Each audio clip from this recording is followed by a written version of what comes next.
Your hometown team, the team that you will be going into the Hall of Fame as representing this team, Pittsburgh Steelers. So Aaron Rodgers, he say, I don't want the attention when I'm done playing. You won't see me. When this is all said and done, it's Kaiser Sose. You won't see me. I won't be in public. I won't live a public life. That's why it's so strange what's going on right now in my private life, because I don't want to live a life in the public eye. I'm not going to be in the public eye. When this is done, I'm done. You won't see me, and I'm looking forward to that, right? But then why you going to do the Pat McAfee show every Tuesday during the season? Why didn't you sign with the Pittsburgh Steelers a long time ago? Because the longer you wait, you know you're going to constantly be talked about. How, one, do you believe that? Two, how is it going from a player, and when you're a good player, as you were and I was, you in a public eye. You can't go to the grocery store. Anywhere you go, you sign an autograph. Do you believe that's possible for Aaron Rodgers? Do I believe it's possible for him to go off the map and be not Do you seen? do you think he'll do that? I don't know. He might want to go into the jungle and do what he was doing before. Like, I mean, if that's what I mean, that's possible. I would think so. But does he really want to do it? If I knew him better, and then just all the stories I hear from all the stories I hear, I don't believe there's no way in hell he's saying what he actually Okay, feels. you don't know Aaron Rodgers, but you played with Ben Roethlisberger. Is that like No comparison. No, no no, comparison at all? no, man. That's Why is that? Explain that. from the what I get from the media with Aaron. Ben is not, it's nowhere near there. You know what I'm saying? Like the caliber of just, you know, over the topness and kind of just calling guys out and throwing cats under the bus, you know, coaches and all. I just didn't I didn't get that from Ben, you know. It may have been situations and circumstances where he may have said something and it was taken by the media as that, but I'm, you know, almost 90% sure he probably said it to him behind closed doors before it was even said. So I just didn't, you know, the only thing that may have happened with Ben, like in his when he was younger, um, was, you know, he may have exaggerated how hurt he was or something, you know. He wanted So some sympathy. no, so it makes you look a little tougher, man. You know, Okay. you know, Ben is a tough dude, no matter what. Like, you know, he's sitting in there, he's taking the hits, he's doing all And that, Ben but is big as fuck. right, you Ben know, is big as sometimes fuck. he may embellish, you know, a little bit of what's going on, you know, so that when he go out there and he dog y'all, Like, oh my God, he played through so much and got the victory so today. it's you're right. So Okay, now you played for Mike Tomlin. Do you believe Aaron Rodgers and Mike Tomlin they can make this relationship, this partnership work, knowing the type of coach I Tomlin listen, is? so I think they can make it work if they win it. If they start losing and it's looking like they ain't gonna make above a 500, I think it gets real ugly real fast.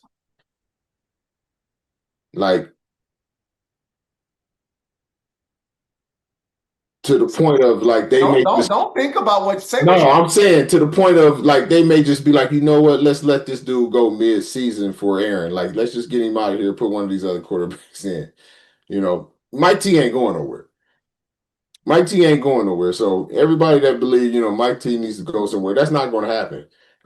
You got a so coach you right don't now believe that it's has possible. You don't think it's in the realm of any possibility that Aaron Rodgers can get Mike Tomlin fired at all.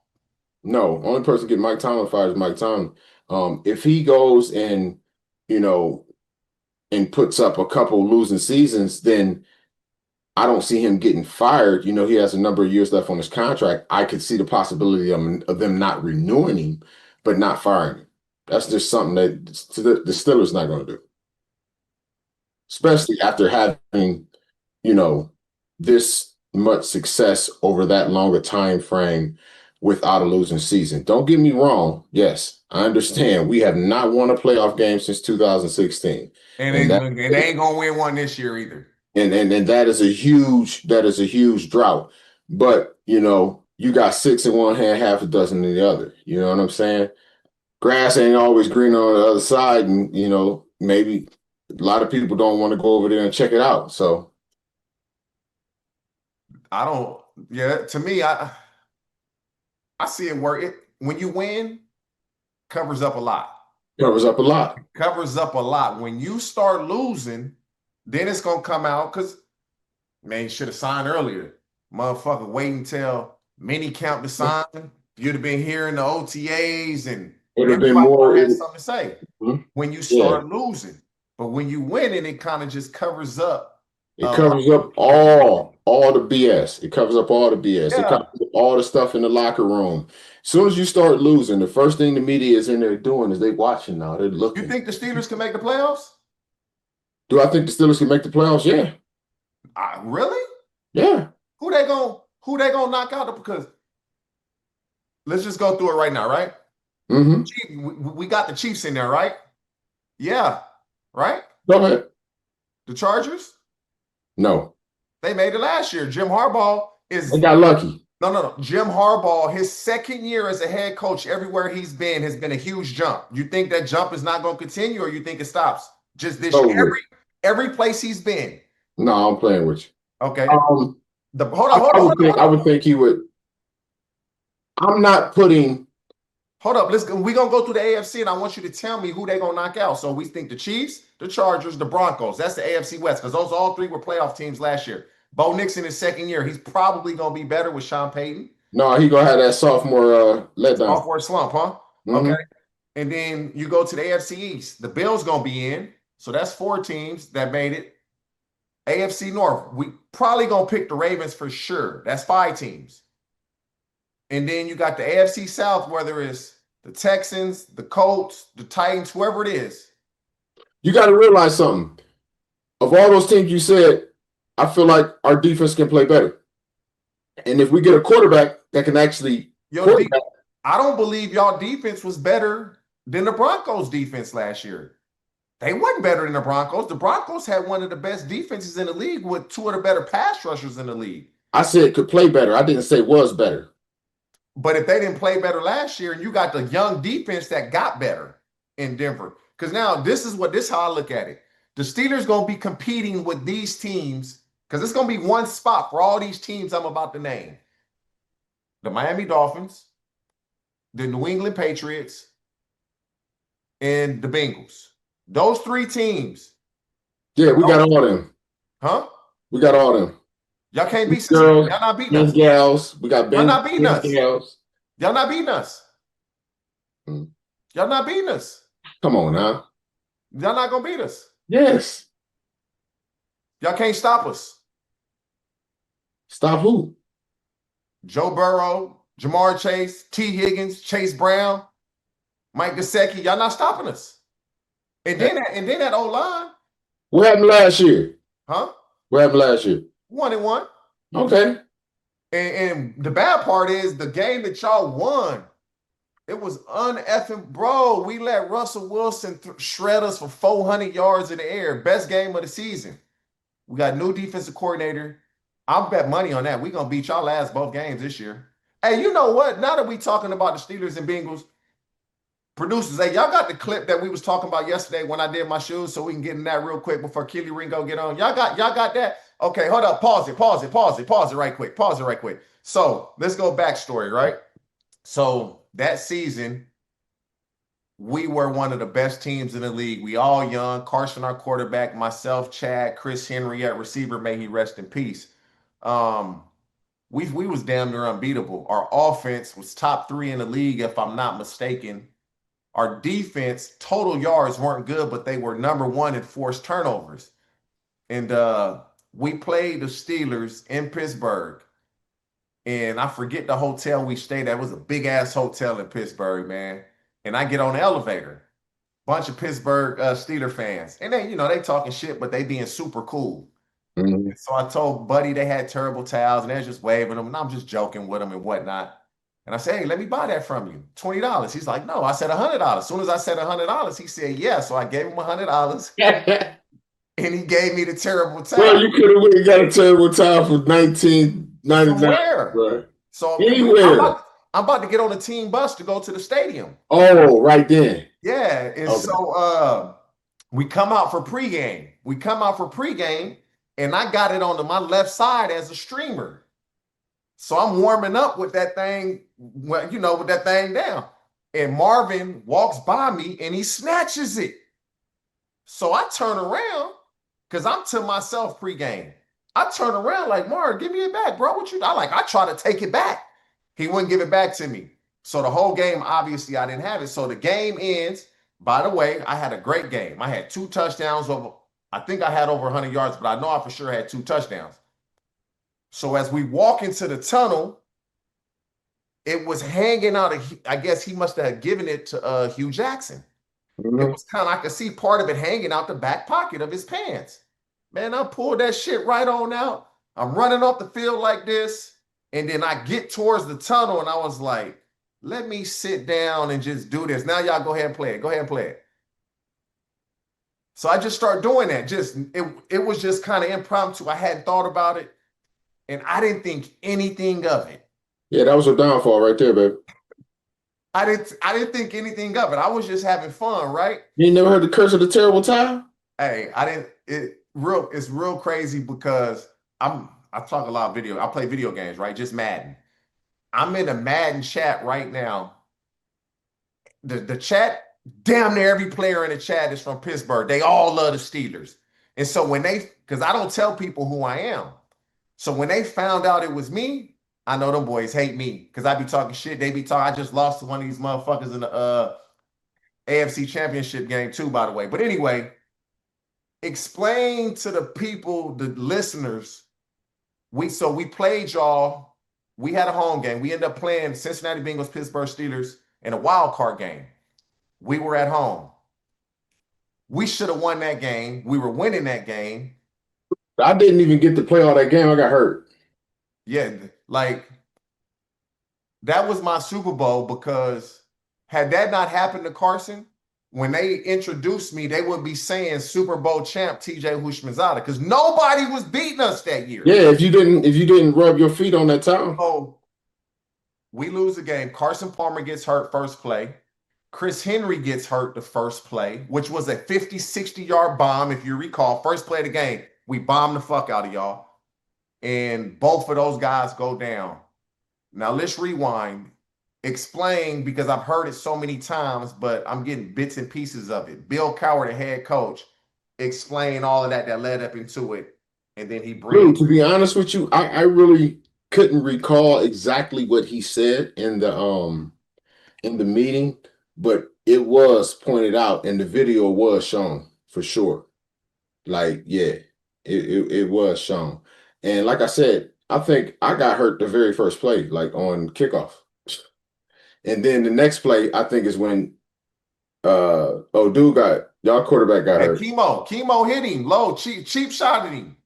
Nah, hey, Chemo don't cheap shots. No, Stop he's not a that, cheap. man. No, he's a stand-up dude. He didn't cheap shot him purposely, but it was a late hit and it was low.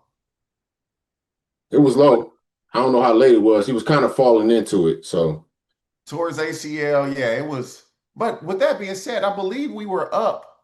It was either 17-7 at halftime or 17-10. We still should have won the game. We had a lot of mishaps at halftime.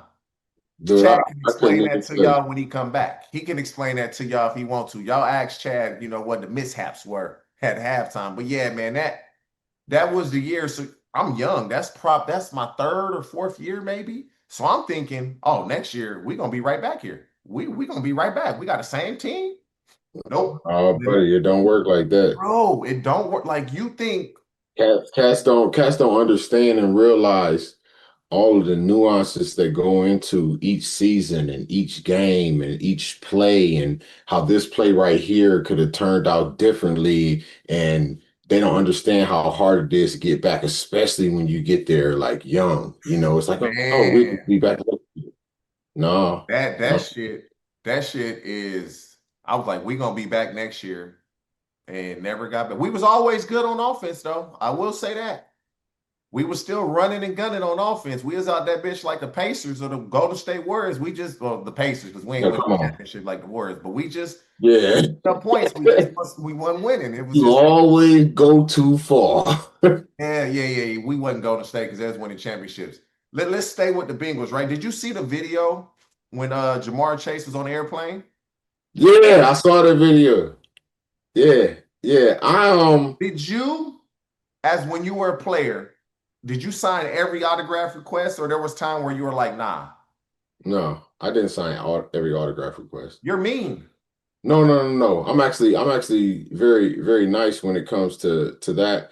I do sign most autograph requests, depending on where I'm at, what I'm doing, and how they approach me. Okay, we got Kelee Ringo, so they can bring him in. He can hear the rest of this. But go ahead, go ahead. We gonna get to Kelee in a minute. So if I'm eating and they say, I don't mean to interrupt you, but And you can get I? that all the time. I be messing with them. I don't mean So to I'll be interrupt you. like, Why you interrupt me? right. So I say, listen, if you don't mean to interrupt me, why you interrupt me? Well, I said, listen, tell me the truth and I'll sign it. You interrupted me because you don't know if you go get an opportunity to see me again. You was just taking your shot. Yeah, that was it. I'm like, all right, here, I signed the autograph and keep it moving. I'm not gonna lie, man. I signed. I can't recall ever telling somebody no, and I'm gonna tell you why. And then Keely, listen to what we talking about. We talking about telling people no. First off, welcome to the show, bro. Appreciate you, man. Appreciate you guys for having me, man. About Appreciate you guys. we talking about fans coming up asking for the autographs, and do you tell them no? So I'll never forget this, bro. So my rookie year, we all go to the mall. It was myself, it was Chad, Peter Warwick, and if anybody that's listening, Peter Warwick, at least in my opinion, Peter Warwick is the best college football player I ever seen. Unbelievable. Florida State, that boy, oh my God, that boy was so cold. Ryan, it was a bunch of young dudes. We at the mall. And so we go to the mall in Cincinnati and we just mobbing through it. And fans start coming up, right? And they ask for, we called him Dub, P Dub. They start, everybody want Dub autograph. Me and Chad just chilling, bro. Like, ain't nobody asking for our autograph. And it was just like, wow. And so you see that and you like, bro, I cannot wait till I get in that position where they ask for my autograph. Because nobody wanted me and Chad's autograph. I don't think we signed shit.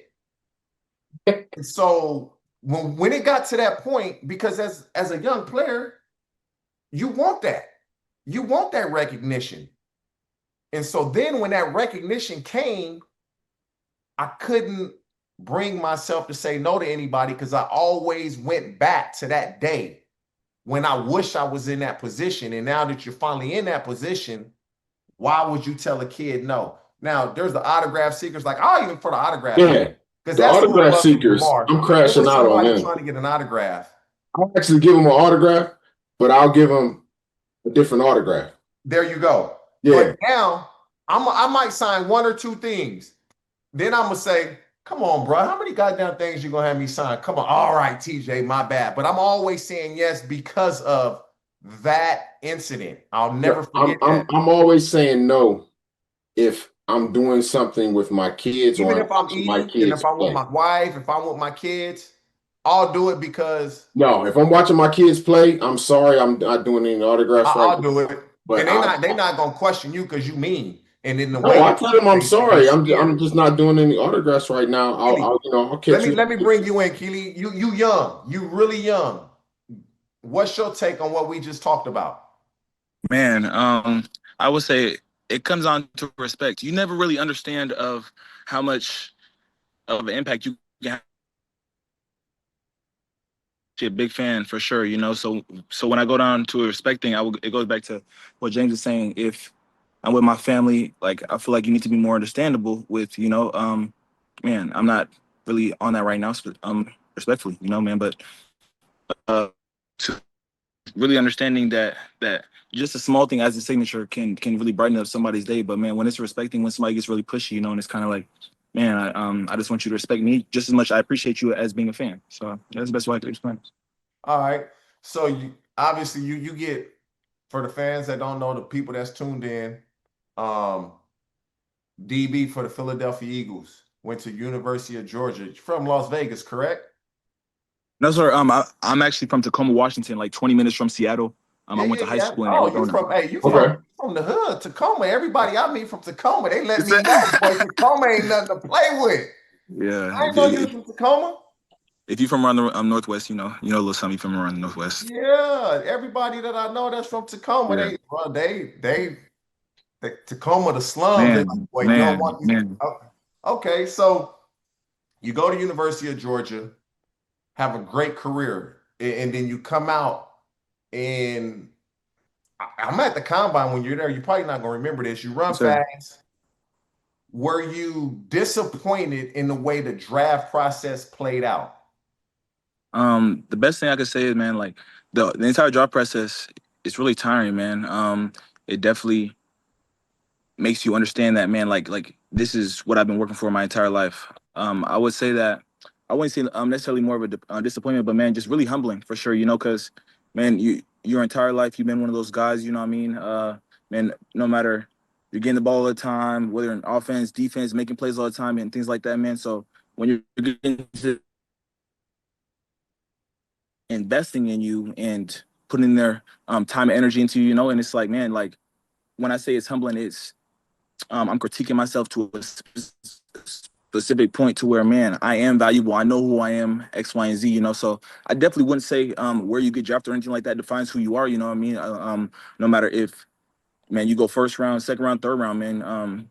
Going into the league, it's a whole new world. So man, just whether you're in a point to where you feel like you need to prove yourself or just continue to stay where your feet at, man, you always got to figure out a way to get better, man. Just continue to keep that mindset, man. I'm hungry. I want to continue to work. So, man, yeah, I could definitely say it's humbling for sure. Let's talk about this. Let me ask you about this. So, your mother was diagnosed with breast cancer, and she beat it. She was declared cancer-free February of 2022. So you start a foundation, the Ringo Family Foundation, to raise awareness about breast Yes, cancer. sir. First off, Yes, sir. prayers for your family that your mama was able to beat that, your mother was able to beat it. And so what are you doing now? How the fundraisers, the just giving back because you were impacted by that. And obviously your mother, it was very, very close to possibly losing her. So how has that impacted you and how are you giving back to the community now?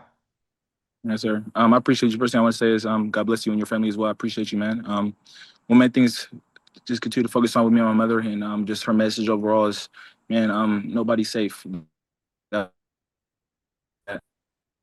denial with really understanding of how important it is to get screening. No matter what age you are. We're kind of biased in that situation. I remember going right before I went to college.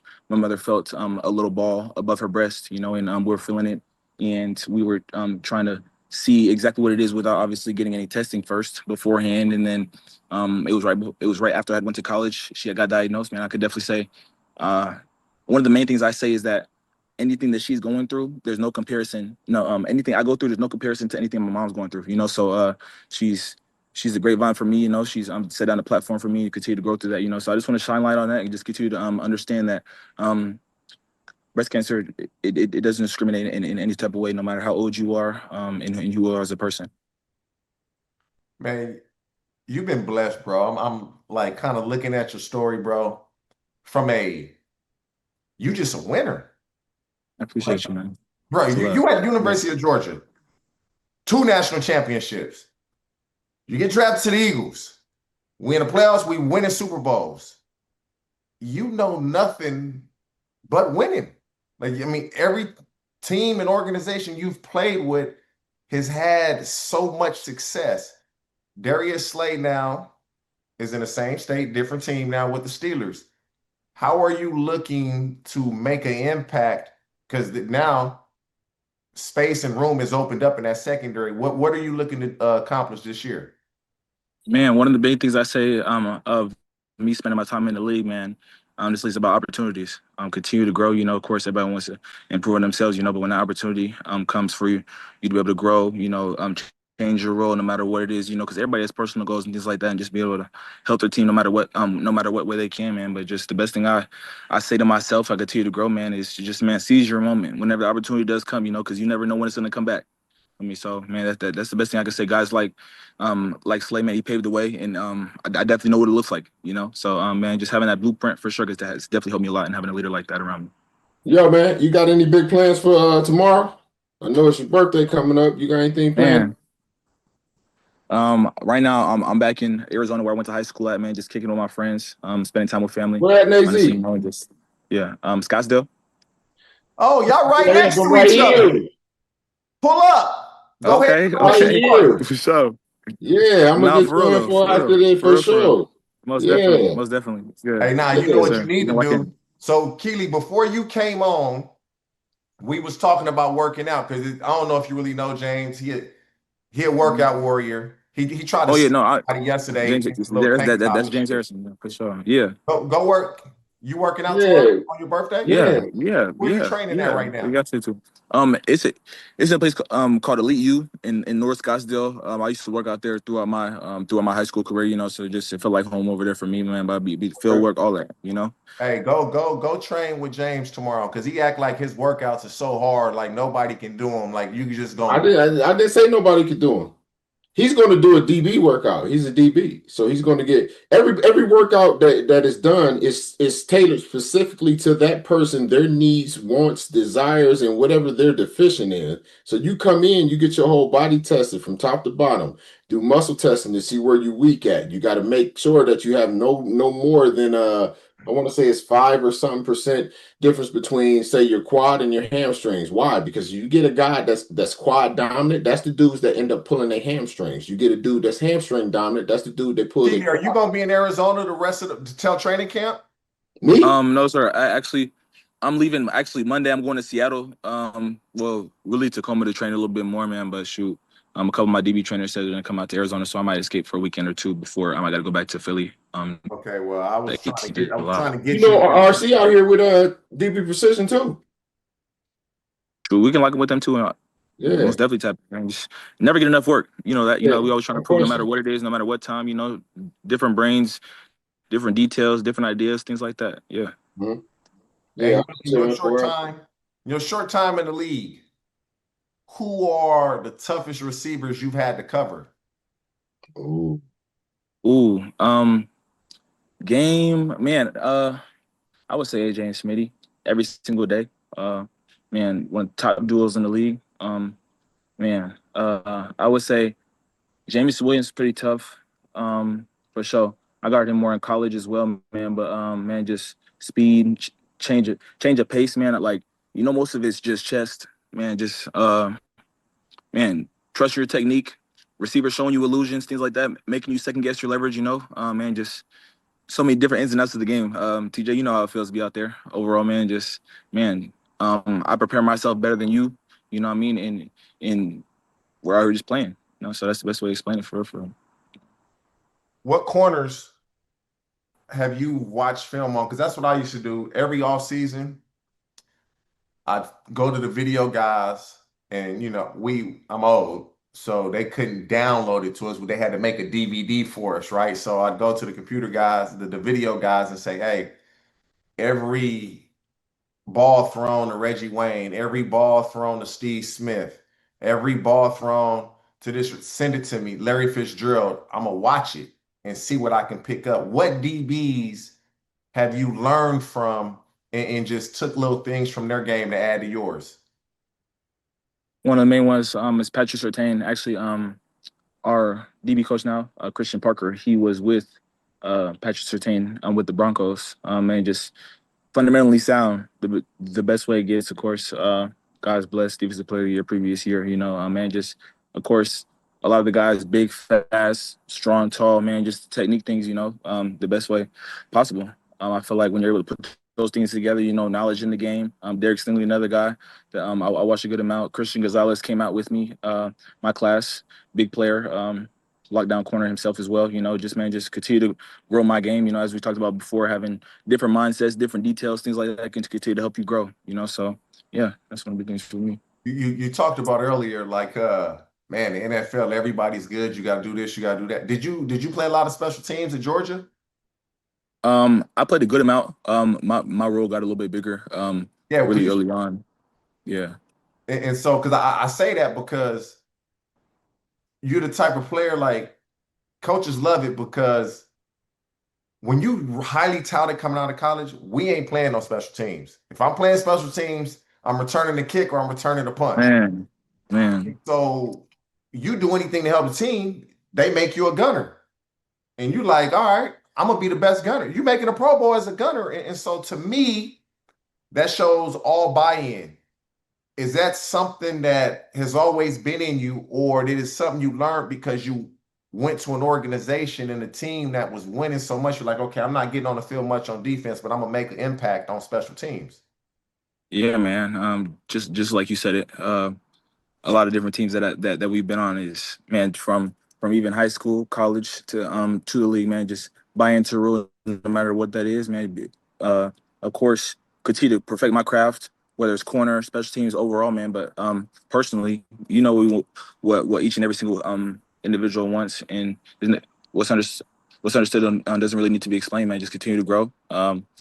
Man, and whenever I get my opportunity, you know, I'm gonna make the most of it. No matter if it's special teams, on the field, CB1, CB2, no matter what it is, you know. So just continue to, man, put myself in the best foot forward. You know, continue to show my preparation, continue to grow as a man overall, man. So that's why I really love football, man. Just teaching so much about life lessons, man. It's just, yeah, it's huge. Well, man, we appreciate you joining us. How old you gonna be tomorrow? 23. So tell the listeners. So happy 23rd birthday tomorrow. Tell the listeners, y'all go wish him Appreciate y'all. birthday on Instagram, on Twitter. Let them know. Send what's your tag? Let them know. On Instagram at Kelee Ringo, KeleeRingo. On What's your Twitter, same snap? thing. What's your snap? Say you got jokes, bro. I'm weak. So yeah, man, we appreciate you joining us, man. And again, y'all check out the Ringo Family Foundation. It raises awareness, provides education about triple negative breast cancer. They established that 2023, man. Once again, happy for you, your family, your mother beating that. Wish you nothing but success this season, bro. Thank you, man. Appreciate you guys. It's a blessing to be on here. Thank you guys Take care, man. for having me. Appreciate you, man. Thank you. Thank you. Hey, James, I got a question for you, man. You're gonna laugh at this. Do you watch a lot of TV? Not really. Okay, well, I do. And see, so then I need some of the producers to get in on this conversation right quick. This only gonna be like a 3-minute conversation. If y'all can kind of like just listen and say stuff, Good. please do. Because then I'm gonna feel like I'm by myself. Man, so check this out, right? So y'all know, I got 3 daughters, 2 daughters, they grown. And so they got me to watching this show. I watched it last year, and then I'm watching it again this year. It's called Love Island. You ain't never seen that? No, man, I ain't watching that, man. Hey, I check tell it you out. what, listen, Okay. stop. Hey, hold up. You ever seen Love on the Spectrum? Nah. You But- gotta watch that. No, the other day, I done seen this season probably like 5 episodes of Love Island. So I kind of got into it, right? Last year I was watching the UK version, got into that. And so just the other day, because we behind, I think we like behind 2 episodes, we TiVo everything, right? I'm just saying this to anybody in here that's associated with Love Island. Man, y'all better bring Jeremiah back. If y'all don't bring Jeremiah back on Love Island, I ain't watching it no more. Somebody here to watch Love Island, y'all better bring him back. They just told you it ain't happening. It ain't happening. Hey, Jacob, get back on, Jacob. What'd you say? Oh, so you watch it too. But why would they put Jeremiah off? He was the best contestant the best person on the show. Ace a hater, bro. Why Ace doing him like that? See, we talk like, okay. I don't even know what y'all talking about, man. Hey, Anybody watch Love on the Spectrum? hey, Listen, they got like 3 seasons of that. You got to watch that one. Love on the Spectrum. Watch that one. Love on the Spectrum. Hey, Jacob. I know you're not on the show, bro. I mean, I may be wrong for doing this, but like, So when he doing podcasts, they mean you can't go back on the show? Oh man, I can't believe they got him out. The Love Island, y'all business. tripping. Y'all tripping, Love Island. Y'all tripping because y'all gonna lose a viewer now. Because I ain't watching. If he don't come back, I'm gonna give him 3 episodes. They don't If care he about don't come losing back, you. I ain't watching. They don't care, but they only got you because your daughters is watching. They But don't care if they I lose can't be you. the only one that think this. I just started watching last year. I cannot be the like my daughters love that show. I cannot be the only one that think like why they get rid of Jeremiah. I cannot be the only one. I can't bring myself to watch that one. I just can't. I know I shouldn't even be talking about that, but I just feel Yeah, like I got I yeah, had to really. bring that up. Like they tripping. They got rid of the best person on the show. Like I'm like, what are they doing? What are they doing? Okay, enough about Love Island. It's pretty good though. It's a good show. I ain't gonna lie to you. It really is a good show. So now we're gonna get back to I want to talk about this, man. The Henry Ruggs situation. I don't know if you've kept Yeah. up with it.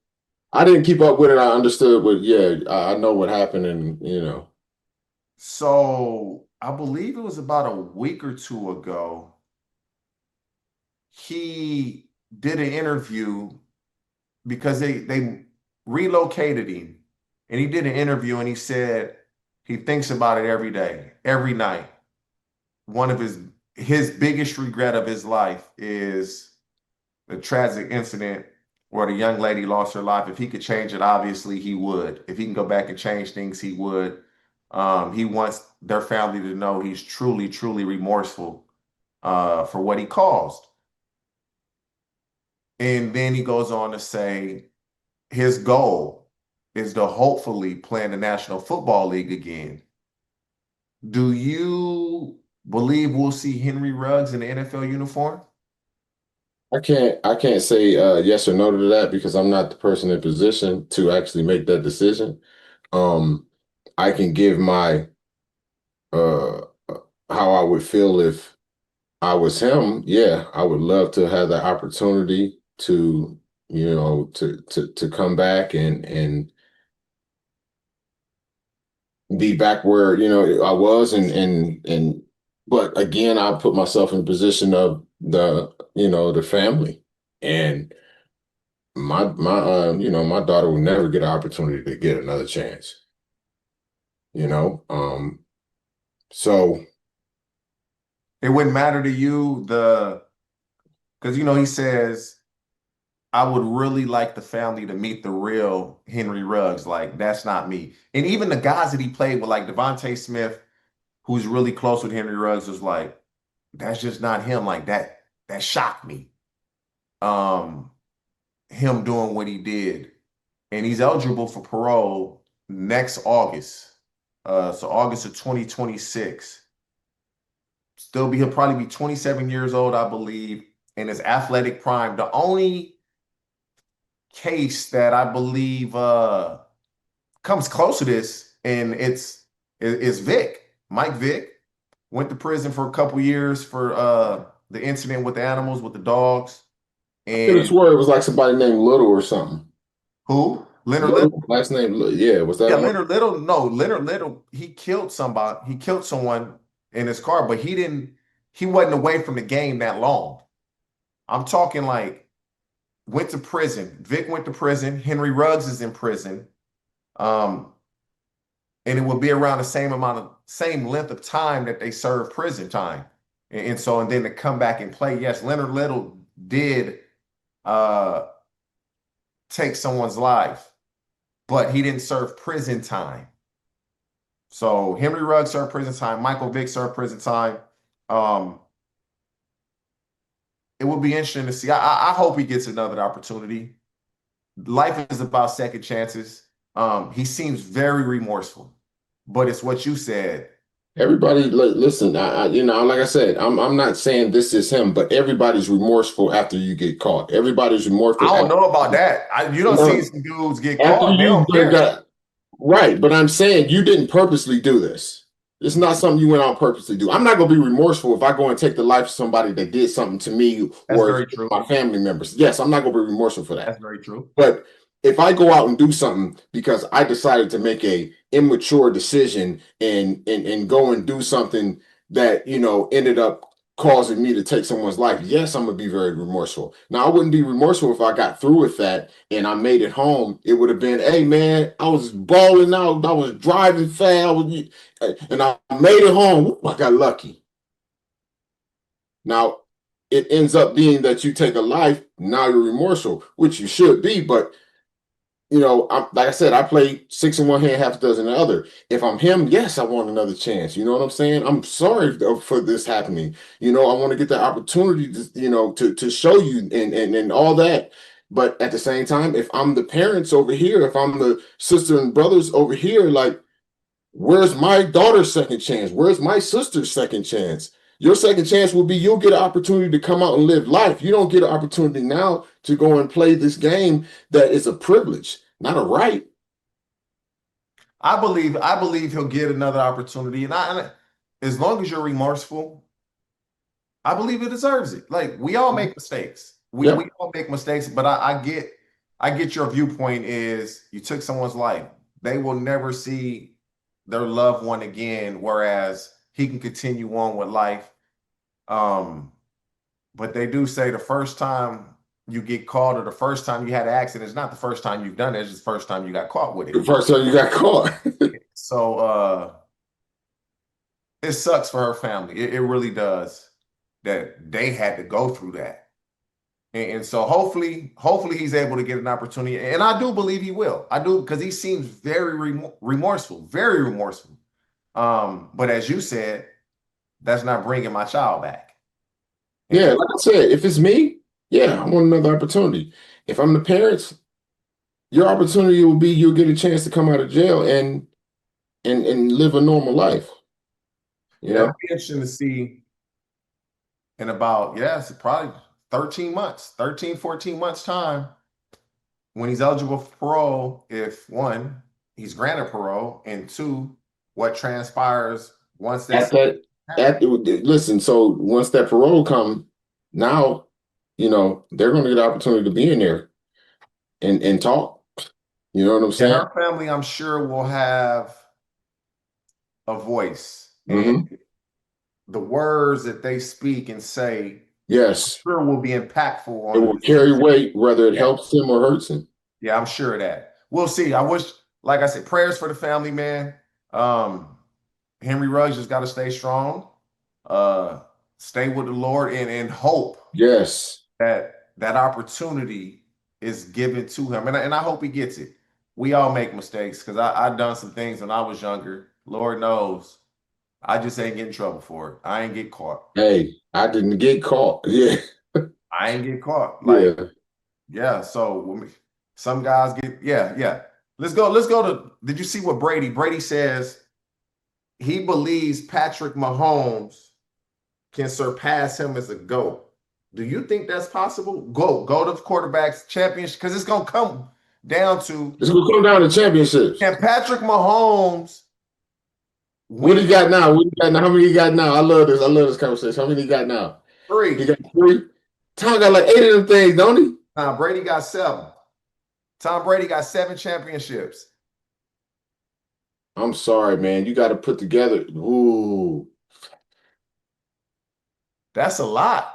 That's We would say, though, Patty probably got about, he got about 10 more years left in him, easily 10. yeah, 10 years left. but does his cast around him have 10? That's the key. They got to continue. They got to continue to surround. Again, you know how hard it is to get. Yeah. And losing major pieces, you know what I'm saying? It's a lot harder to get it back. To me, what's really keeping them in the title picture is Chris Jones. Chris Jones probably has three dominant years left, I'm gonna say. And then after that, they're gonna have to find another dominant defensive lineman, because without Chris Jones, they in trouble. Without somebody that can really get after the quarterback, they in trouble. Because offensively, the last couple years, bro, they just been okay. They've been okay. They just make timely plays because of Mahomes. Right. But the defense is carrying them. Yeah. So can Mahomes win 5 Super Bowls in the next 8 to 12 years? I say no. I 5 say in the no. next 8? No. 8 to You 12. want to see you got Philly over there and all that other stuff. So Not even, let's just we assume Lamar gonna get at least one, right?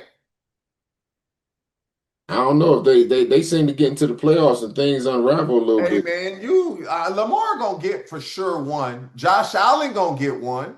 I just don't want him to get one because he's a Raider. I know that's why you said that. I knew that when you started hesitating. Now I said, "Oh my God, this dude saying that because he with Baltimore." I knew that. I knew that. I just ain't want to say it. I'm glad you said it. Same thing with Cincinnati. I don't want to see Joe Burrow get one just because We think Lamar gonna get one. We think Josh Allen gonna get one. CJ Stroud may get one. Joe Burrow gonna get one. Jaden Daniels gonna get one within that 8 to 12 year time frame. And so I'm not so sure Justin Herbert probably gonna get one as long as Harbaugh is his coach. As long as Harbaugh is his coach. Yeah, and then let's not just I'm a big fan, bro, of Ben Johnson. Because he resurrected Jared Goff's career in Chicago. Okay. In Detroit. I'm sorry. Detroit, you're about to say, yeah. His career. Okay. And so if Caleb Williams is what everybody thinks he was going to be when he got drafted in the next 8 to 12 years, he going to get one. And where? Ben Johnson is proven. And where? In Chicago. They got to do a lot of changes around there. They've done a lot of changing. They still got to do a lot more.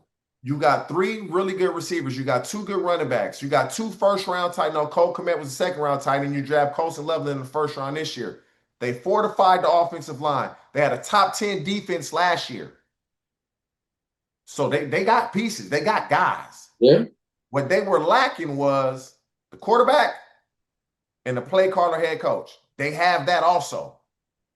It's all going to come down to can Caleb Williams develop. So does Patrick Mahomes have the potential to surpass him? Yeah.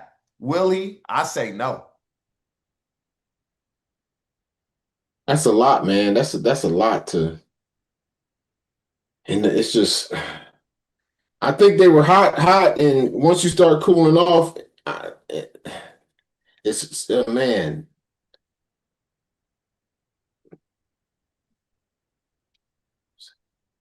Yeah, I'm gonna have to go with you. I'm gonna say no. Yeah, that right there is tough. Yeah, I can't see it. It's too many good teams. 4 more in the next 8 to 12 years. Is like really like what's his contract? Didn't he sign a contract already like for 500 something? Worried about that. He gonna get another contract after that. 10 years, 500. They ain't gonna get another. They're gonna give another 10. Nah, they ain't gonna give him 10. They probably gonna give him about 3 or 4. Right. But I just don't. It's just so many good teams, good young quarterbacks. We didn't even bring up like the Rams. They're really good again. The Niners, they gonna be solid. Like it's so many good teams. These young quarterbacks keep coming into the league. It's gonna be interesting. But I don't know if we'll ever see a quarterback do what Brady did in New England again. I just don't think we'll see it. Dude, they did like 12, what was it, 12 straight or something? It was something goofy. I mean, Brady is just that good of a player, man. And I would say this time and time again. Like, give me the best game plan in the world. Is it really the best game plan if I can execute it? Because, everybody was like, who gets the most credit? Bill Belichick or Tom Brady? Bill Belichick, you can design and craft up the best game plan in the world. Mm-hmm. If the players don't execute it, is it really the best game plan? Brady was the engine. Yeah, he did it for a lot of things that they lacked. You know what I'm saying? As far as real, top caliber, players on offense. I could have, sometimes I could have blocked on that offensive line. I know you go get the ball off in 1.7 seconds. I can put my hand on you, and that's enough to, stop you from getting there. It was And then times where guys the year he had top talent on offense, look what they did. They went undefeated, although they lose in the Super Bowl. lost. Yeah. But he went crazy, set all kind of records. Him and Moss West lost in the Super Bowl, but you give him the top talent, that's what he gonna do. He goes to Tampa Bay. You give him top talent first year. I'm winning the Super Bowl, and so it kind of made Belichick, at least in my eyes, and made him look bad. Because with Brady, you the greatest coach ever. Without Tom Brady, I don't know. I think he had a great mind for coaching. You played for him, so you would know more than I did. Yes. I do believe that he put his players, I believe that he has the ability to adjust his players to fit the skill that they're best at playing on the field. So, they did a lot of different defensive personnels. And the reason they did that is like they would switch, like it'd be maybe one or two people that would change. And it would be because, okay, maybe this person can play the run better. This person can play this, this pass coverage better. Like he actually did adjust his plan to actually fit his players, where a lot of coaches are like, this is the defense I run. This is what I'm going to run. I like this player and I'm going to make him fit into this. And he don't fit into it. And now you start seeing your defense going downhill because you got a player that is not a two-gap player. He's a pass rusher and he can't hold up at the line. And now he's playing 3 yards deep and now he's in front of your linebackers. Now your linebackers is looking bad. Now everybody talking about your D-line and your linebackers because you wouldn't pick somebody for a defense that needs to be able to hold up two versus try and rush up field, and he's getting, dog mush 3 yards deep every time. He's just not gonna have somebody trying to do something that their skill set can't do. Right. And then he can change. Then he can change that defense to be like, you know what? This is his skill set. This is what I have to work with. We're going to change the defense and make it do this. Well, I mean, because you played with Bill Cowher, Mike Tomlin, Bill Belichick, and who was the coach? Was it Zach Taylor? Marvin. Oh, you played with Coach Lou. It was 2013. Oh, damn. Yeah, it was Coach Lou. And so Marvin, he would out of Belichick was the only one that you felt like, okay, you do this well, this is going to be the role. And you felt other coaches would call stuff. No, I felt like other coaches. So in that adjustment is what I'm saying. So with Cowher, he drafted his players for the position he wanted to play. That's how I felt. We played a 3-4. We got 3-4 linemen. We got 3-4 linebackers. We got what we needed for corners and safeties. With Mike, I feel like he got a little more enamored with numbers, speed, seeing guys that were fast versus drafting a guy that fit a true Dick LeBeau 3-4 defense. You know what I'm saying? A nose that's go hold up two ends that can do both. They can defend and run. Like right now, it's more of a 4-3. Where before, in Dick LeBeau's defense, you're dropping 50% of the time. You're lucky if you get, maybe 5 or 10 pass rushes a game. Right. Right now, they're going. So it's not even the same fire zone defense of Dick LeBeau's defense that it was, when he was there. It's sort of its own combination of whatever, it's come up with. And when you do things like that, it kind of leaves gaps in the defense. You can't defend everything. You go and start doing things like that, and you're going to say, I want to protect this. Well, you can't protect that. Coach LeBeau would tell us every defense has one weakness. And if they hit that on the defense, that's on me. But if you go and try and protect that weakness, that is just in that defense, you end up creating two more. So if they get the call, they get the call. It's usually, secure the tackle. Worst case scenario, they may get 10, 12 yards. That's actually smart though, like, because you're gonna play a lot of like Rex Ryan, he would do that a lot. When we would play the Ravens, we didn't throw the ball to our tight end often. So certain times we just gonna leave this tight end open. And he probably gonna be last in the progression. The quarterback ain't gonna have time to get to him. He gonna be on his back. Or he gonna throw it to somebody else. And so that's where LeBeau is smart, because we gonna play to the strength of our defense, but we gonna play to the weakness of their team. They don't throw the ball to this guy, so on this deep, don't worry about this. If he go here, that's on me. Yep. But don't try to make up for this, because now you're gonna leave 2 or 3 other things open. Right. But that's great coaching. Very interesting. So this will be our last topic, and it's kind of fitting considering what we talked about earlier. So USA Today, they say the most pressure. Which players are facing the most pressure heading into this season? You want to give me the players, or you want me to tell you who USA Today says has the most pressure on them? Who does USA Today say? They say your quarterback. Who your quarterback? Your quarterback. You the Steelers. You say every time you said the Steelers, you said we this. Listen, I don't think no pressure was on him. For me, I don't think no pressure is on him. He got a 1-year deal. He got a 1-year deal. So it's Aaron Rodgers, Justin Fields, JJ McCarthy. I agree with all 3 of those, but I don't agree with the last one. Michael Penix Jr. I don't agree with that.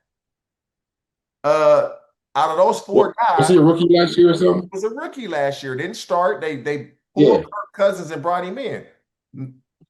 I don't think it's a lot of pressure. He could throw that thing. Boy, he trained with us coming out. Oh my God, that left-handed. He could throw that thing, and he fast. I think it's I hate him, but it's pressure on him because you want to. It's 1 year. You really want to go out with a bang. Your quarterback, right? You talking your quarterback? Yeah. Okay. I'll be trying to fight it and deny it. You know what I'm saying? I'll be trying to, But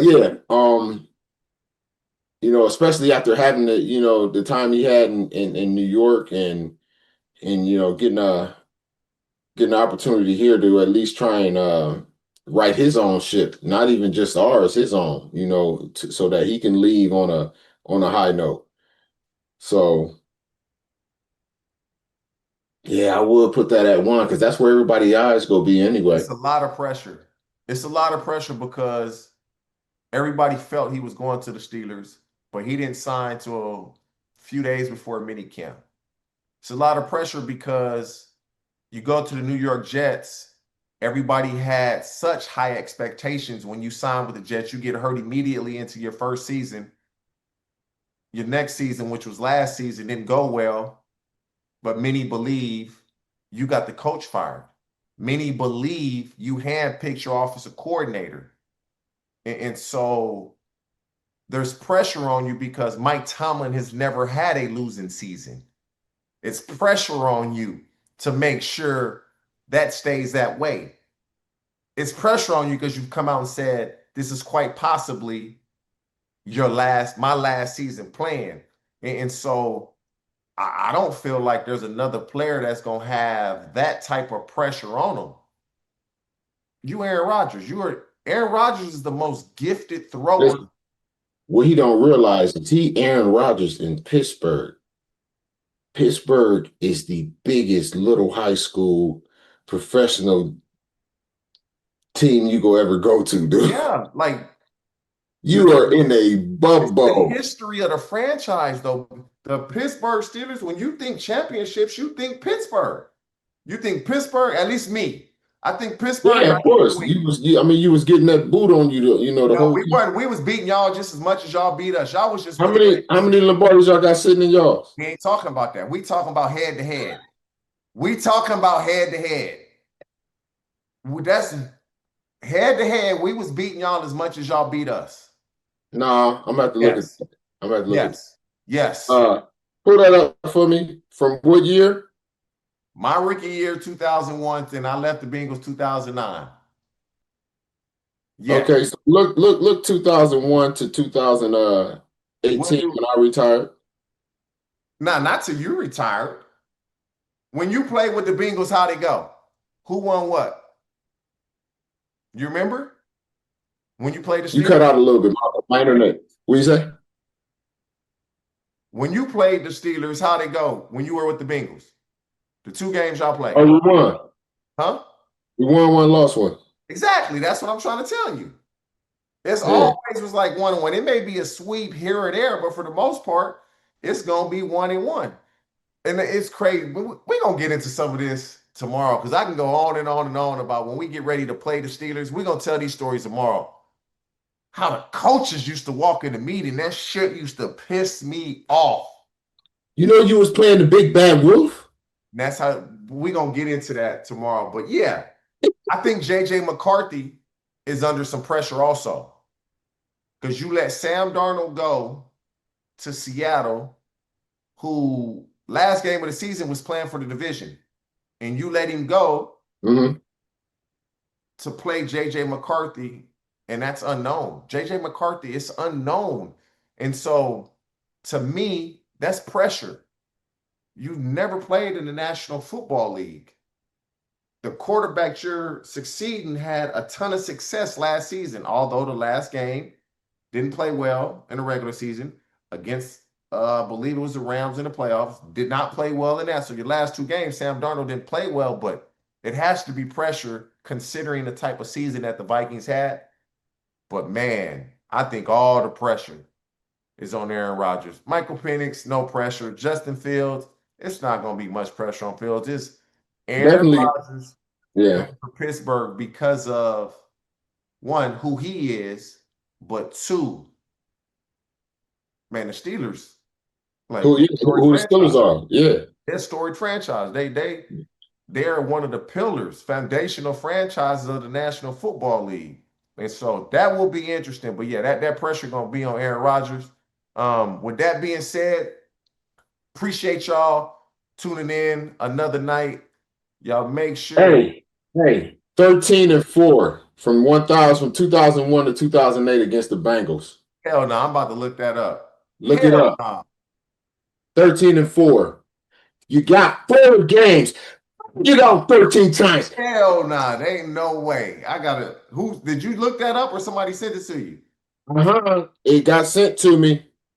Might as well got sent to me from Sports Stats and I don't believe that one. I got that up. You know who it is. You know who it is. Go ahead and show him, please. Oh my God, that's embarrassing. Yes, it is. Hey, we put up our points. Damn, it's such a team game. We put up our points. I don't know why you thought y'all won half the games. That was like crazy. I'm looking that up. Matter of fact, we ain't going nowhere right now. I'm sorry, y'all. Bear with me.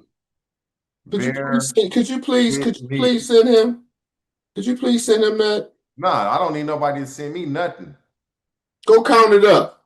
I'm about to right now. Yeah, go count it up. Hey, listen. I'm sorry about what we did to you. I've been meaning to tell you. It wasn't nothing personal. It was just like in the 90s, like it's 71-40 all time. But like in the 90s and early in my career, it was unfair. It was unfair. What? You talking fair and unfair now? TJ, stop it. It was unfair. That was unfair. It sounded like one of my kids. That was unfair, Dad. Ooh. Hey, yeah, look at them numbers, TJ. You see that? You know how your mind play tricks on you and you start believing things and you say it so much that now the lies that you tell you believe is true? That's where you at. Right. Yeah. Oh my God. Oh my God. My rookie year. 1-1. 2002. Y'all won both. 2003 split. 2004, y'all won both. 2005, we split. And that's it.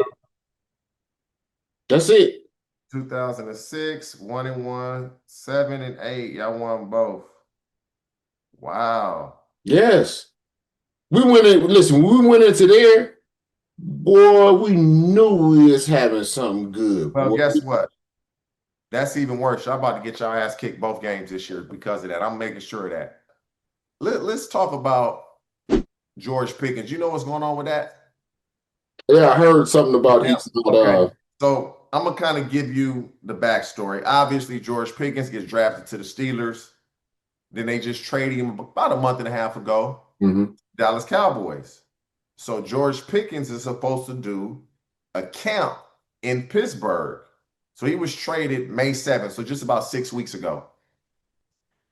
He gets traded to Dallas, but he still commits. I'm still going to do the camp. That's what he's telling the people that's organizing and running the football camp. I'm going to Mhm. still come back to Pittsburgh and do the camp. Well, all the kids registered. George say, nah, I ain't coming back. I'm not doing the camp. I don't care what y'all do. I'm not doing the camp. So Pat Freiermuth, the tight end, has said, you know what, I'll step in and I'll do the camp for George. What do you think George should have done, and what would you have done? Um, for me, if I get my word is my word, and I'm gonna go through with it. It doesn't matter how um I feel afterwards. Once I get that word, I'm gonna do it. If that was something that he really, just didn't want to do, I think, he should have made that decision initially to be like, you know what? I don't want to do it because I done got traded or whatever it may be. And then again, you're talking about representatives. I don't know if this is something they directly heard from him. So you got a lot of people that speak for you, especially when, you're in that position. You got people that are like, no, he's still going to do it. And sometimes they're hoping that they can convince you to actually, still do it. So was that something where his team was like, yo, he's still going to do it? And it may have been something that as soon as he got traded, he was like, I'm not going to do that. And maybe over time they were trying to talk him into it and they just couldn't get him to do it. So unless that was the direct words from him, it's kind of six in one hand, half dozen in the other. Although that is your representative, they do speak for you. Sometimes they try and speak in your best interest, hoping they can convince you to still do it. Me personally, I feel like I'm like you.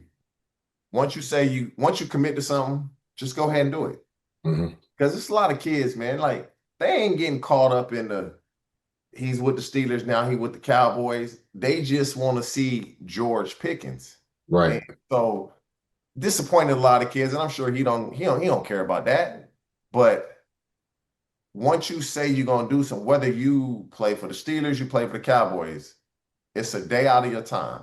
One day out of your time, just go ahead, knock it out. Matter of fact, go surprise them and continue to keep them people and those young kids and those families as fans because obviously they signed up for your camp because they liked you as a Steeler. Even if you go to the Cowboys, they still gonna be a fan.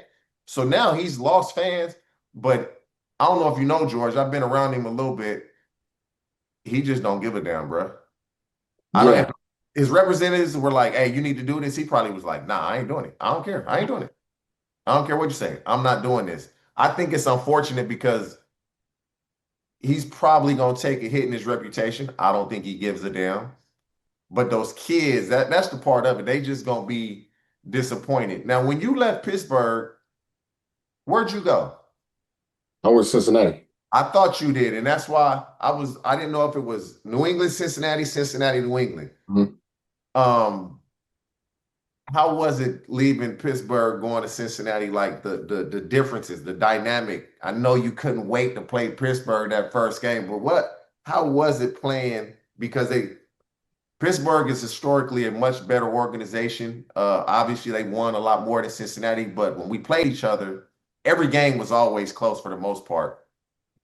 What was the differences between organizations that you felt like, okay, this is why the Steelers are winning more than the Bengals?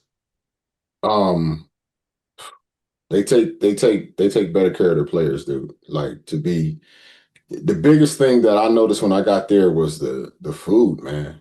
Like you're eating the same food that's, the stadium cooks, that's, your game day fan food, you know what I'm saying? It's the same company that's making the food. It's brought in, buffet style. You got, you had sandwiches that were already made up with, cheese and mayonnaise on them and, all the other stuff. The best thing they had was you could, possibly get an omelet, made for you on site. Everything else was pre-made, dude. It was not something that you're supposed to feed to, a team or a professional team. You don't go and use, F1 formula cars and put in, 93 octane. They use race gas and you're feeding, these high performance athletes trash and you're wondering why, they're not, giving you the put out that you want, dude. I was bringing in my own food, I was bringing food from home, it just got to the point like they were just serving you things that was just loaded with, grease, and it was not very good, man. The Bro, we've facilities gotten was, better at that. I was just saying, that's one. It was like that when I was there. Right now, I will say much, much, much better. mhm, Comparison. Like when I went there, I was shocked.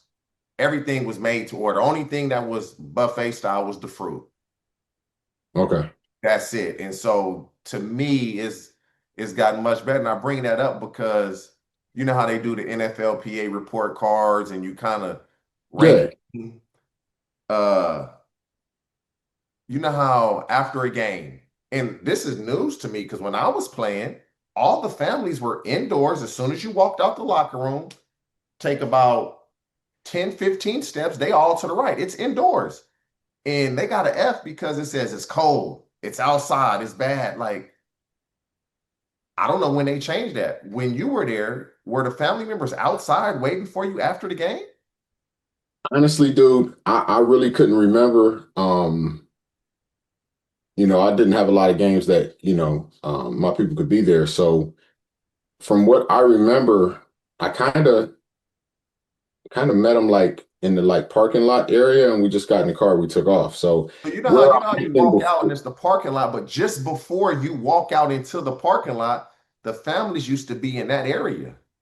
And in the so hallway out there in the thing, right? yeah, but that's Okay. indoors. Maybe they've changed it. Um, but yeah, I just wanted to get your Well, see, thoughts. you got to realize, like with the Steelers, it's an actual area. It's a whole sitting area. Like you go into that area, you pick up your family, then y'all come out, y'all walk through the tunnel, and then you go to your car. Oh, okay. It ain't like that. It ain't okay. I got No, no. okay. It's Mm, different. This okay. yeah, yeah. Like it was like for me, like when I got to New England, like they actually feed you and everything for you get out of there. Really? Yes, bruh. Whole brought in buffet style. They be having steak and all that, bruh. The family come and eat all that, then y'all shoot out through. Really? In New England? Hmm. Wow. See, I ain't never had that on any team. Yeah. Well, the Steelers used to do it, but they would like it would be one of the players or coaches, and they do like in the parking lot, in the players' parking lot, they'd have, somebody come in and cook like some barbecue spot or whatever, and everybody would hang out, out there after they pick their people up from the family room. We're gonna go. I want to talk about this, and then we're gonna get off of sports and we're gonna go into something else. I actually like this topic because it's not many of us in this role, and you'll see where I'm going. So Tom Brady says he's a sounding board. He will be a sounding board for anything the Raiders want or need. I mean, you're a part owner, you should be. But my question to you is, would you have any interest of being part of the front office? Zip, zero, denada. I don't want none of that. I have Would you have interest in owning the team? no, no interest. So playing is enough of a headache. Now you got to control everything else combined with that, and every Tom, Dick, and Harry who thinks he knows better than you and can do this defense, offense because he played, this video game and he does well on it. It's nah. I have no desire. You got a desire to do that? I mean, other than the money, it's nothing else I would do it for. I wouldn't say I have a desire to do it. I just feel like if I was in the front office now, it depends on your role in that front office. The role in the front office, like a scout, no, you have no say so. You go scout a guy, you may like a guy, the GM may not like him, they don't draft him. But if I'm a decision maker, if my words mean something, has like, it mean I can pull some weight around, I can throw, yeah, because I feel like I understand talent. I know talent. Okay. At every So what position. happens when you get that talent in there and don't pan out the way that you thought it was gonna pan out? That's okay. Okay. So now, Everybody ain't gonna panic. I'm not gonna bat 1,000. I ain't saying you go bat Nobody. 1,000. I mean, a lot of people don't nobody bat 1,000. Let's just stop that. I'm batting. I'm a bat at least 700. Stop it. Stop it. I'm telling you. Stop it. And when you sit down and meet with these dudes, number one, you can tell who genuinely loves the game, or they just playing the game for what the game brings them. Whether it's money, attention, women, like you don't know. But talent wise, oh, I'm nailing that. I'm nailing that. Okay, but your talent, Anybody and what you're doing in the off field can overshadow your talent. If you're a person that has tremendous talent, but when you off the field, you out in the club, you out in the strip club, you out in the streets, and your nightlife is just as fantastic as your playing field, your career is gonna be shortened. You can only burn a candle from both ends so long. I agree with that to a certain extent. I don't care if you're out in the club. It's what you doing in the club. I don't care if you're in a strip club. Are you going all the time? Are you getting drunk? It's people that go out, they don't drink, they just hanging out with their teammates. So what are you doing when you go The out? percentage of those people that go out, how many of them don't drink? I didn't. I said percentage. Like I didn't say who. go out. I'm gonna say probably that don't 15 to 20. It ain't even that high, bro. It's more like 5 to 10. It may be 15 to 20. Stop it. You get 10. If you get 10 of your homeboys together right now. No, they'll drink. What I'm saying is each time they go out. Each time they go now, and then how often are you going out? It depends. Like if you playing in Pittsburgh, how often you going out? You playing in Cincinnati, how often you going out? Now you playing in Miami, you playing in New York, you playing in LA, you playing in Atlanta. That's different. But you not gonna bat 1,000. I just feel like if I'm given that opportunity, I'm drafting some talented players. Now, am I gonna miss here and there? Absolutely. But how many of us are in that position? Listen, That's the problem. I don't want the responsibility of being in that position. I'm good.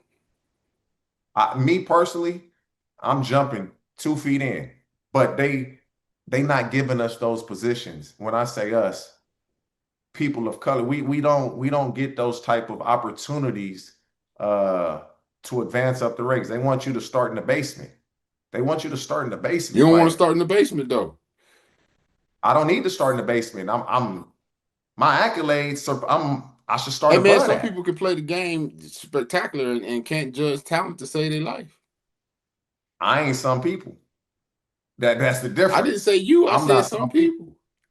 I know we speaking between you and I. Now, you wouldn't even want to own a team? Like part owner? No, none of that? None of that, man.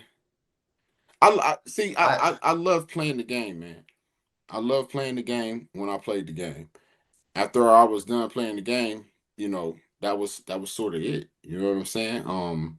I'll watch, here and there if it's something I need to, talk about or whatever, I'll pay more attention to it. But other than that, I love to play the game. Everything else that comes with it, I'm good. Especially if I'm not playing it. For sure, coaching is nothing, no desire for you at all. It's too much time. That is that's my biggest reason, because I've been offered jobs in the league. That's my biggest reason that I won't coach is because, one, I want to be around my children. I want to see my kids grow up. Like, you have all the money in the world. Does it matter when you don't have a relationship with your loved ones? Because ultimately, the mama's going to be the one doing all the raising. Your wife or their mother is gonna raise them because you're not around. We know from our coaches, like, bruh, let's say Sunday. You see them Sunday night if you play a home game. Monday night, they're in the facility all day game planning. Mhm. Tuesday night, they're in the facility all day game planning. Wednesday night, they're in the facility all day game planning. You'll see them a little bit Thursday. You'll see them a good portion Friday. Now, if you play an away game, they flying out Saturday. Yep. Now you really don't see them. And then, you get them coaches that they don't like their wife. So now they stand in you smiling and laughing because you know exactly what I'm talking Yeah, about. the boys talk about they got a game plan. The boys in there till 8, 9 o'clock. They could have left at 7. 8, 9 o'clock, them dudes they like this. Yeah, coach. Yeah, they got us in here to about 11, 11:30, 12. So yeah, I'm probably just gonna sleep on the air mattress. Okay, yeah, I see you tomorrow. Like that's what they doing. They not even going home. And so I ain't doing that. Like I don't want to coach with a coach and a coaching staff where they in there till like 10, 11, 12, 1. Sometimes they in there till 1 Oh, o'clock in the morning, bro. you getting 10 on Mondays and Tuesdays easy. Yeah. But from what I've been told, like that's the old school coaches. That's the Bill Cowers, the Sean Paytons, all the coaches that came under Parcells, probably Dan Campbell, them new age coaches, the Sean McVays, the Matt LaFleur's. No. They out of there like 8 o'clock, 9 o'clock That's max. still 8, 9 o'clock. You got to realize something. Like you're in there now. For me, like, okay, you're in there. They're in there most of the time before the players get in there. 6 a.m. Yes. 5 to 6 Yeah. a.m. at the And latest. then they're another at least 3 to 5 hours after the players leave, especially once you get into the season. Now they got to break down the practice stuff. They got to do all that, get ready, prepare something else for the next day. Like it's not. I don't love it like that. I do, but I don't love it enough to not have a relationship with my kids. And it could be because I never met my dad a day in my life. I'm a junior. I'm Taraj Houshmandzadeh Jr. I never met Senior. I don't even know him. I don't know what he looked like. I don't know him.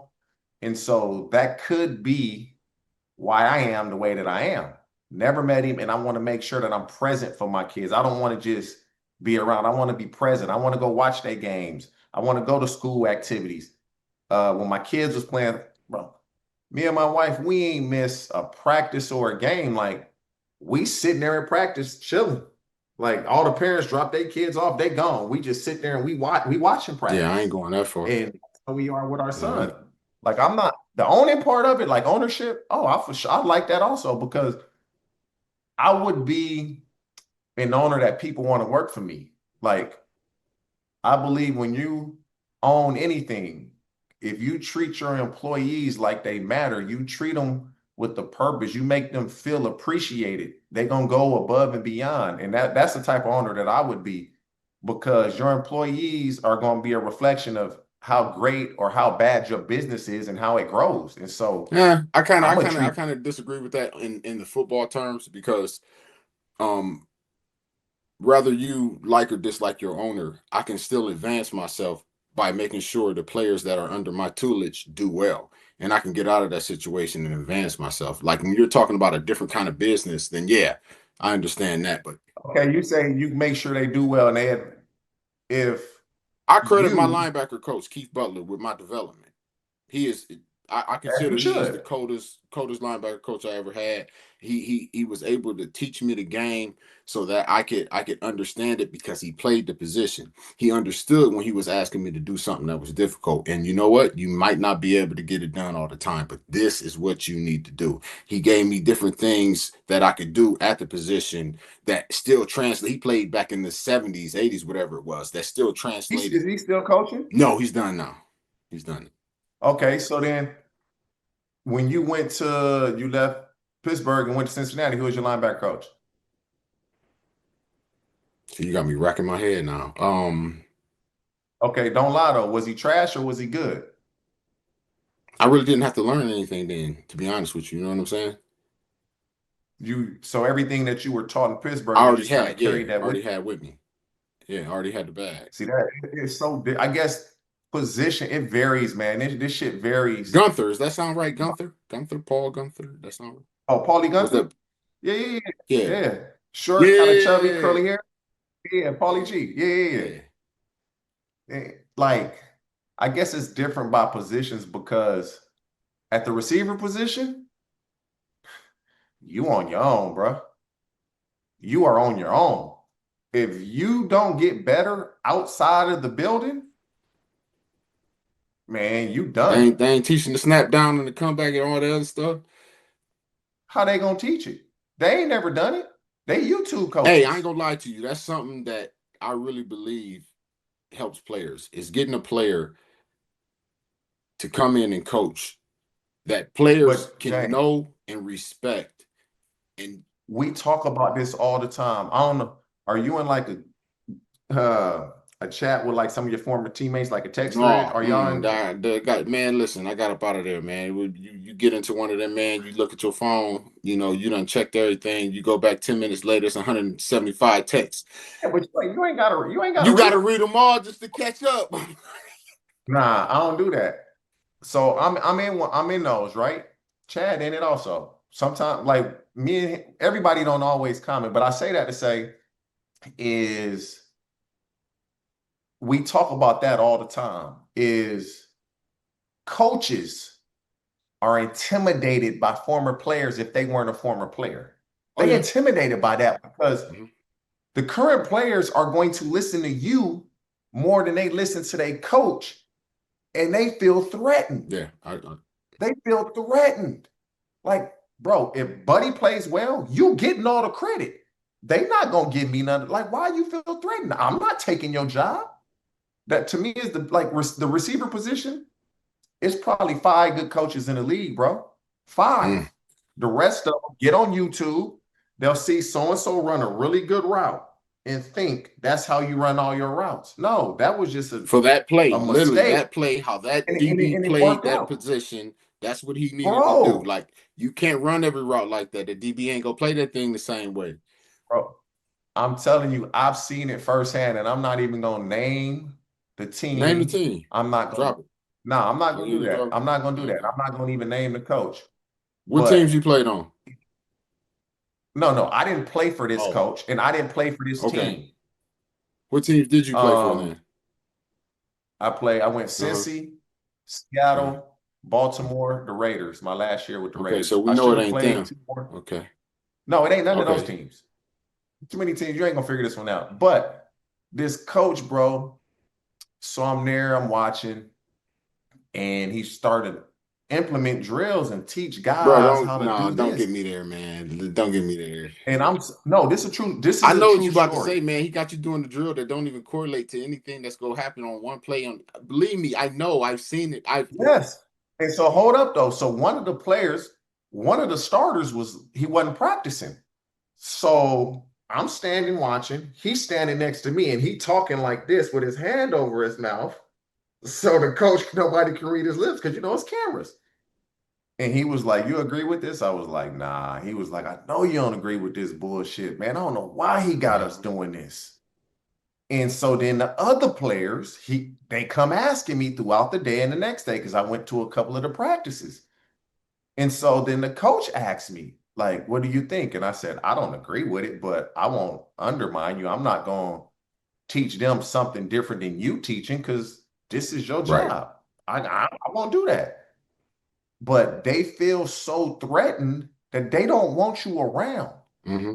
That is the biggest problem. Like you got to get receiver position. If you don't get better on your Mm-hmm. own, it's a wrap. And that's why I think the receivers coming in are much better now because they are getting better on their own. Now they may run into a trash trainer here and there, but for the most part, these dudes is getting better on their own because coaches, and they know this, offensive line coaches, they don't want to bring in a former player because the majority of the former player is going to teach something different than what the O-line coach is teaching because he ain't never done it. There's some good ones, but the majority of them aren't. The receiver coaches, though, whew, bro, I promise you, man, it's comical. Oh no, It's no, no! comical. Like Believe me, I've heard of things that the guys that I train will man, I can show you text message. I put it up here, but then you'll see the name and they'll figure out who the coach is. But like they literally will call or text me and be like, "Oh my God, dude, this dude don't know anything. He's Hey man, like listen, nothing." TJ, listen. I